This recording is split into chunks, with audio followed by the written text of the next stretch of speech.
المنتخب الوطني المغربي أسود أطلس هذه المرة في مواجهة إسبانيا برسم كأس العالم للشباب لأقل من 20 سنة التي ستقام مطلع هذا الشهر بالشيلي. إخواني الكرام، أخواتي الكريمات، أهلا وسهلا ومرحبا بكم معنا من جديد في حصة موجز أخبار الكرة اليوم.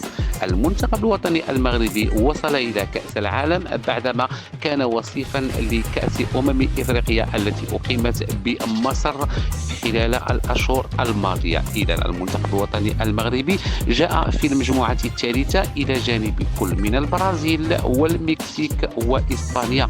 كأس العالم للشباب لأقل من 20 سنة بالشيلي ستبتدئ إن شاء الله من 27 شتنبر إلى غاية 19 من أكتوبر لهذه السنة. قبل ذلك أخوتي أخواتاتي، إذا كنت جديد معنا في القناة ما تبخلش لنا بالضغط على زر الاشتراك وخلوا لنا لايكاتكم وتعليقاتكم المحفزة لقناتنا الجديدة.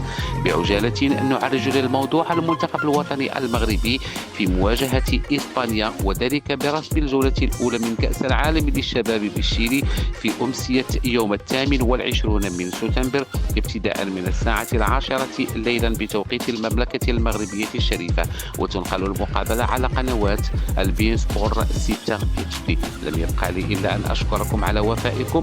إلى اللقاء.